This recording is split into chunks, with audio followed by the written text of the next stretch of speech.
From the headquarters of Telesur English in Quito, Ecuador, this is From the South, and I am Cindy Gray.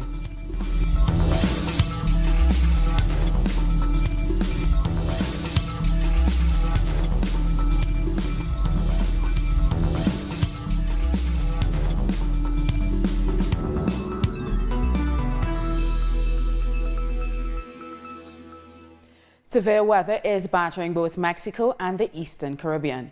On Mexico's Pacific coast, at least 11 people died as Tropical Storm Vicente brought heavy rains to the state of Oaxaca. Rivers overflowed, leading to severe flooding. Residents were left wading through several feet of water. Vicente is expected to reach the southwestern coast of Mexico on Tuesday. And while the storm is expected to weaken, major rainfall, flash floods and landslides remain a risk. Intense rain and flooding, 2 landslides and sadly, the death of 11 people, 7 minors and 4 adults. The much stronger Hurricane Willa is also headed towards Mexico's Pacific coast, with authorities urging residents to evacuate their homes for temporary shelters. The storm is due to come ashore after midday Tuesday, when it's likely to pass over northwestern Sinaloa, a popular beach resort. The extremely dangerous Category 4 storm may also affect Puerto Vallarta, where residents have been preparing for the worst. We have to listen to the authorities who are warning us that there may be a strong hurricane. Then we must prepare as much food as possible. And if you have a business, try to protect it as much as possible. The intertropical convergence zone has brought torrential rain to parts of the eastern and southern Caribbean. Venezuela's capital, Caracas, saw heavy flooding on Monday. Highways and main roads were blocked, and the Guaire River burst its banks, causing flooding in several residential neighborhoods. Government officials visited the affected areas, and the Interior Ministry says it will continue to monitor the river levels. In the areas of Cariaca and Mucuto, the heavy rains are reminiscent of the 1999 Vargas tragedy. Social media users reported the overflow of the river La Guzmania in Mucuto. Meanwhile, in Puerto Cariaca, residents had to take shelter on rooftops in order to protect themselves from a landslide. Regional leaders stand ready to assist Trinidad and Tobago after massive flooding devastated several communities on the island. Prime Minister Dr. Keith Rowley has been contacted by the leaders of Venezuela, Jamaica, Barbados, Dominica and Grenada. He expressed thanks but indicated that the government is coping for the moment. Our correspondent Kijan Haynes is in La Joquita in Trinidad. It's day 2 of the massive cleanup exercise happening in Greenfield. As you can see, this is a major exercise where not just residents but hundreds of volunteers are out helping to clean, and it's not being made any easier. As you can see, the rain is coming down once again. Now, the government has allocated $25 million for this cleanup exercise. Many are saying that's not enough. As you can see, every house on this street, every house all over is completely destroyed, and most people have lost all of their possessions. The government of Trinidad and Tobago also reaching out to regional bodies to collect some more money to help with the insurance and the rebuilding efforts. So a lot of work being done here. Now, this is just one section. This is East Trinidad. There are reports of flooding in South, Central and further east Trinidad. So this is a mammoth national disaster, as the Prime Minister called it. Highways have only just reopened and very few people went out to work today. Most people either trying to get their stuff fixed or just could not leave their homes. They've been marooned. So this is again a lot of work that needs to be done, and this is just the beginning.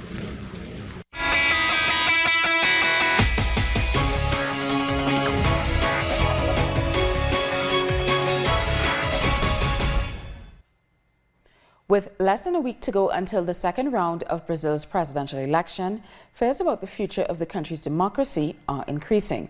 Our correspondent Andrew Vieira brings us up to date with the latest from Rio de Janeiro. Over the weekend, a video was posted where one of Jair Bolsonaro's sons was questioned by some citizens who asked what would happen if justice was carried out against his father in case of charges. And he replied that to close down the Supreme Court of Brazil, he would only need a serviceman and a soldier. Following these statements, ministers of the Supreme Court react in a very resolute manner. The president stated that attacks to the judicial power are also an attack on democracy. The dean of the Supreme Court minister, Celso de Mello, said these statements are coup statements. Also the minister, Alexandre de Moraes, known for being on the right wing of the Supreme Court and known for siding with President Michel Temer, actually condemned the statements and said it was an insult to hear such statements in the 21st century.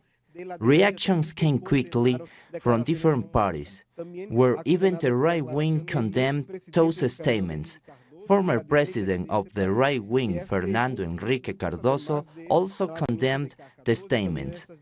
The complaints against one of Jair Bolsonaro's have perhaps inspired Brazil to form a broad front against fascism. Former candidate to the presidency, Marina Silva, declared her vote and support for Fernando Haddad, candidate for the Workers' Party. This goes beyond left-wing or right-wing, as there are groups which are forming against fascism. Meanwhile, other groups claim that can simply shut down the Supreme Court here in Brazil. We thank Andrew for that report. And the Workers' Party candidate in Brazil, Fernando Haddad, has hit back at the far-right campaign. Speaking to supporters in Sao Paulo, Haddad expressed amazement and outrage at remarks made by Jair Bolsonaro on Sunday.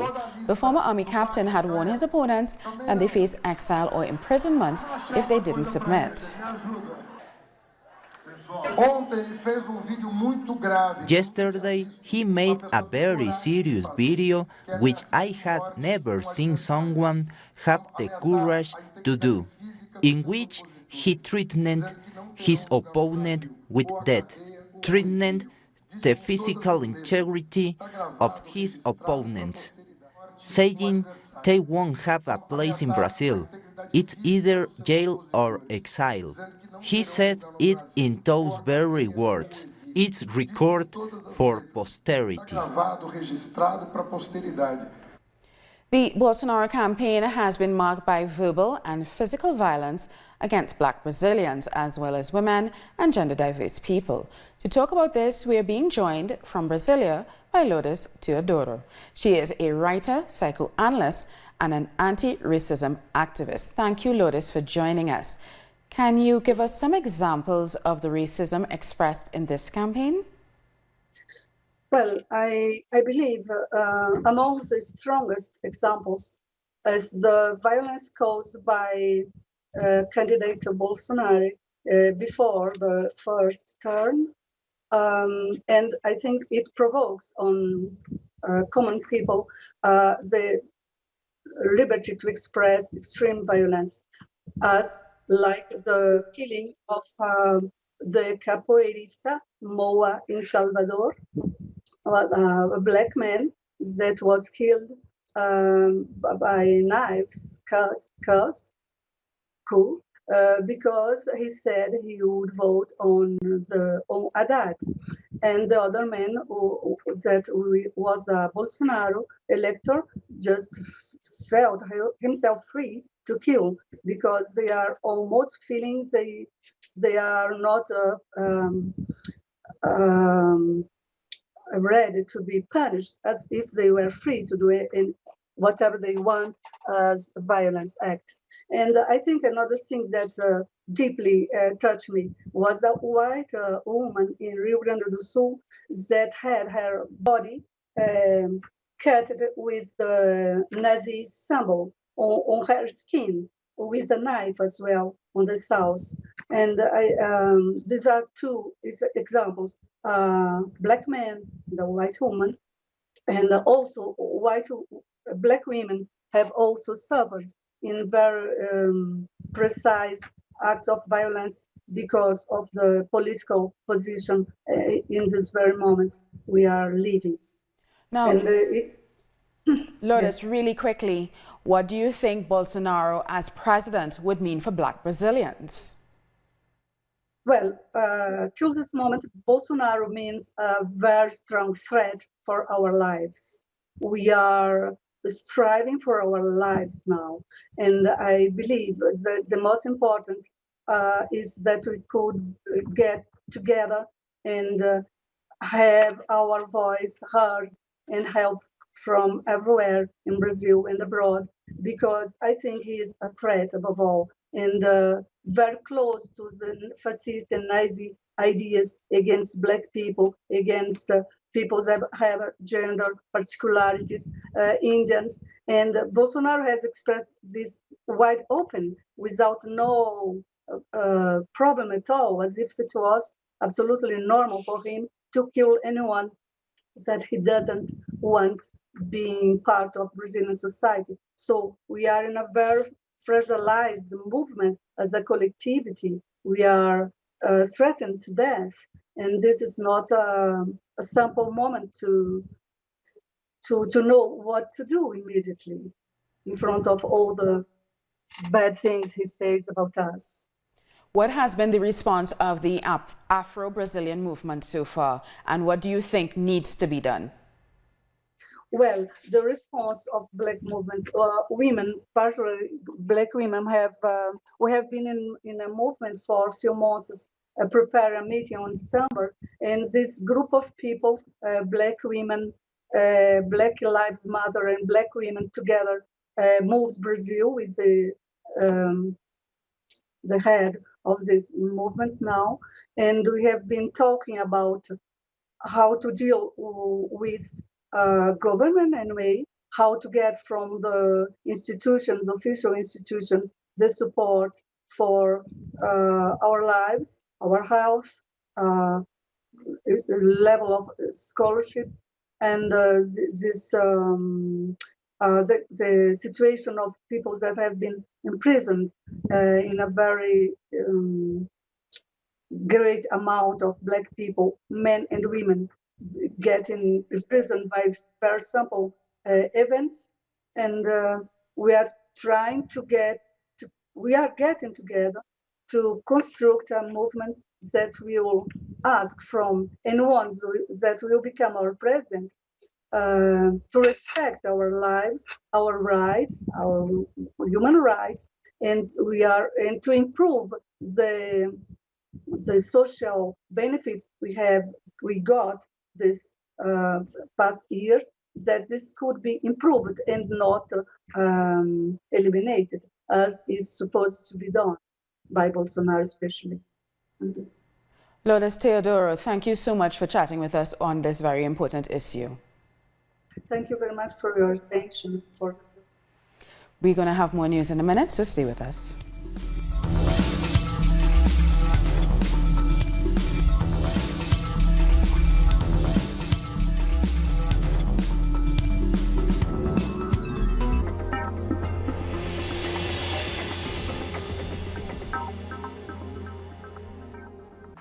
Telesur brings you special interviews with social and political personalities. Monday, from Washington. Tuesday, from Mexico. Wednesday, from Caracas. Thursday, from Quito. Friday, from Havana. Analysis about our continent's reality. Weekdays, only on Telesur.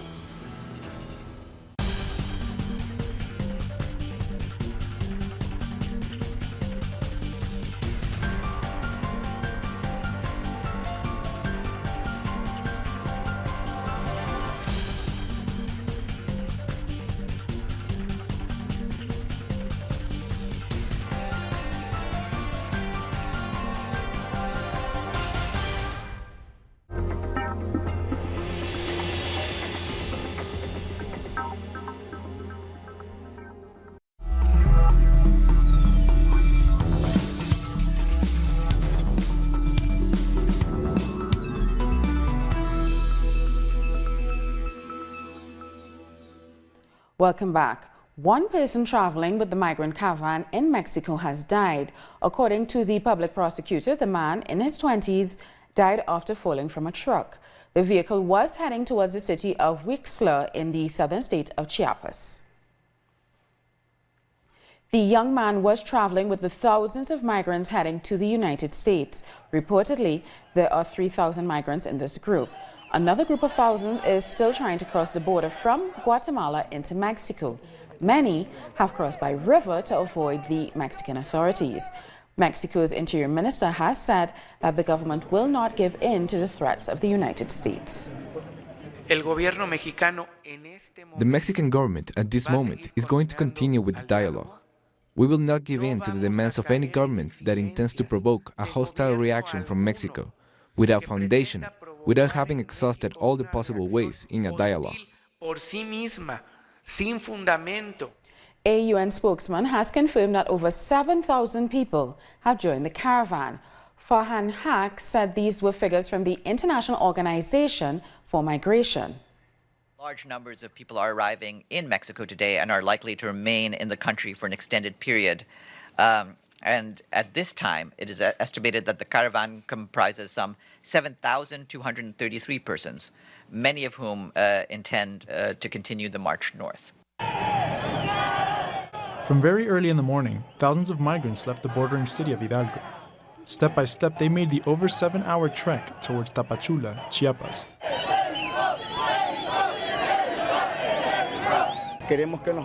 We want them to support us, to support our children, women and men, to give us security and protection, because we left Honduras without anything.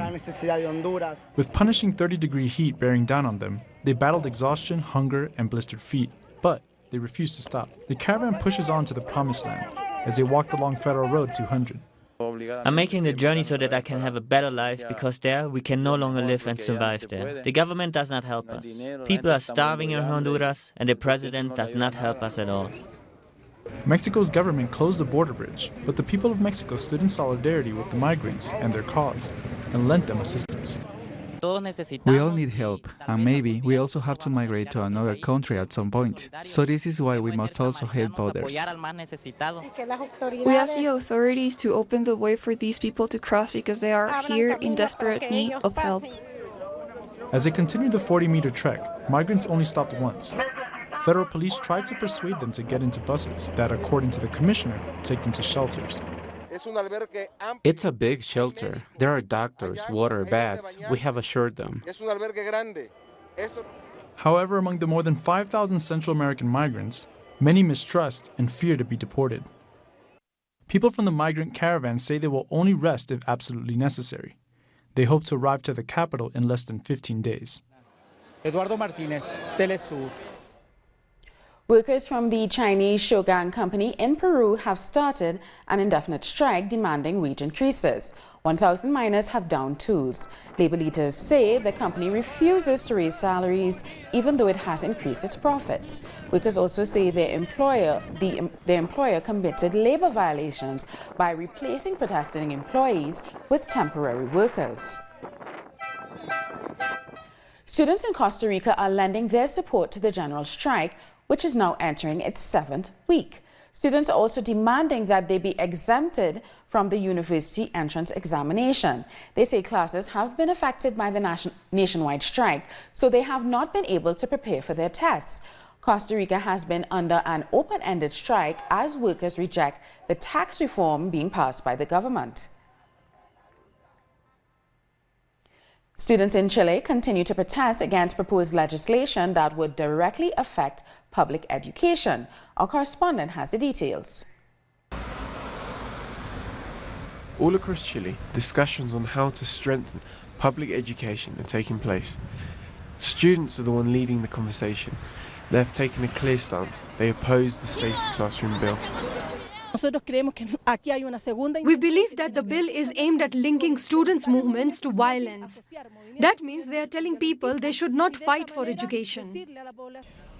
Students have strongly criticised a television report that suggested that some of them incited violence in the past because of political affiliation. They deny these accusations and explain that the video footage shown in the report were misused. Congress is expected to debate on the bill soon.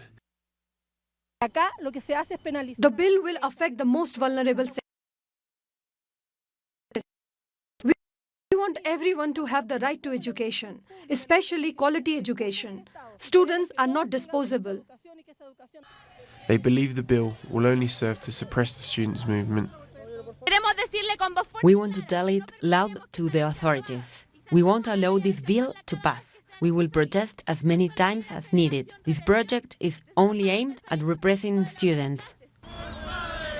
Teachers and education authorities say they will keep on protesting as the Congress is set to vote on the bill this coming week. We'll take a short break now, but we'll return with world news.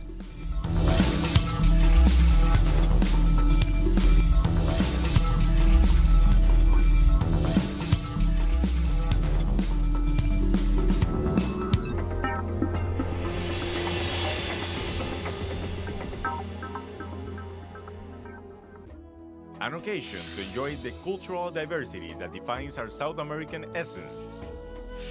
Come along to find out the story behind these personalities, traditions, and artistic expressions that unite us as a whole. Real Lives, Friday, only on Telesur.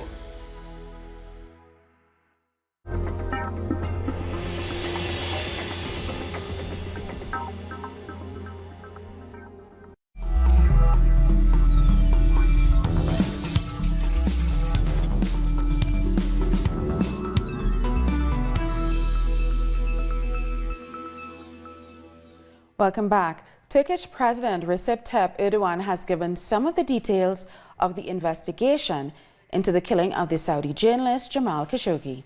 He confirmed that the murder was pre-planned and that a 15-member hit squad was involved. He said the Saudi authorities said that Khashoggi's body was then handed over to a local collaborator. He also demanded that all of the 18 suspects involved should be extradited to Turkey to be tried according to the law of the Republic. The information and the evidence that we have so far collected indicate that Jamal Khashoggi was slain in a vicious, violent murder. Whitewashing such barbarity will, of course, injure and wound the conscience of all humanity. And we are, of course, looking forward to the same sensitivity being demonstrated by the administration of Saudi Arabia and all other parties to this affair. Dear friends, the Saudi Arabian administration took an important step by acknowledging and admitting the murder. And now our expectation from them going forward is that all those responsible from the highest degree, highest level to the lowest level will be highlighted, will be brought to justice and will get the punishment they deserve. And in Saudi Arabia, the energy minister also spoke about the murder and said that it cannot be justified, but he did not specify what steps the government is taking to deliver justice. Nobody in the kingdom can justify it or explain it.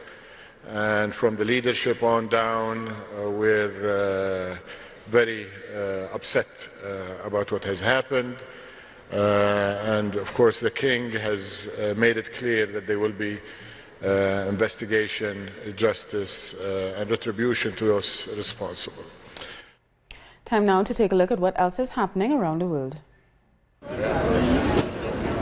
The U.S. Museum of the Bible has announced it won't exhibit 5 fragments of the ancient manuscripts known as the Dead Sea Scrolls after investigations found they were fakes.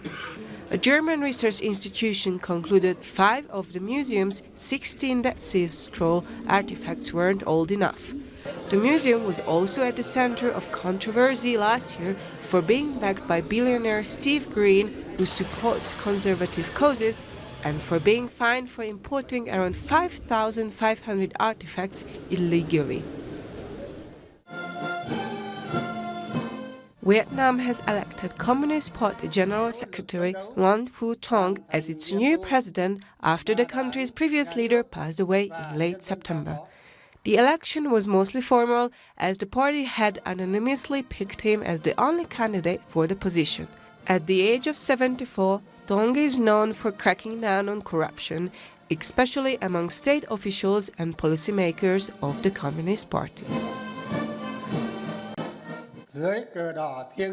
Under the sacred red flag of the motherland, in front of the National Assembly and the people of Vietnam, I, President of the Socialist Republic of Vietnam, swear the utmost loyalty to the motherland, the people and the Constitution of the Socialist Republic of Vietnam. I will devote my best efforts to fulfill the mission entrusted to me by the party, the government and the people.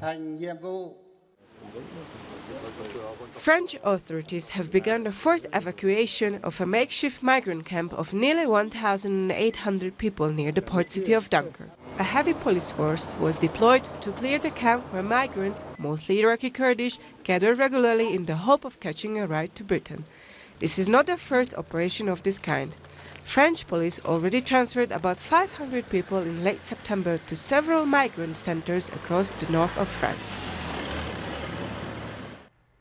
Young Palestinians are training to fulfill their dreams of participating in the swim team at the 2020 Olympic Games in Tokyo. 30 young men and women practice on the seafront in the Gaza Strip 3 times a week. Despite lacking free swimming pools, swimsuits and goggles because of the Israeli blockade, they venture onto one of the world's most polluted coastlines. That brings us to the end of this news brief. For these and many other stories, you can find them on our website at telestirtv.net/English. And join us on social media. We are on Facebook, Twitter, and Instagram. For Telestir English, I'm Amy Gray. Thank you for watching.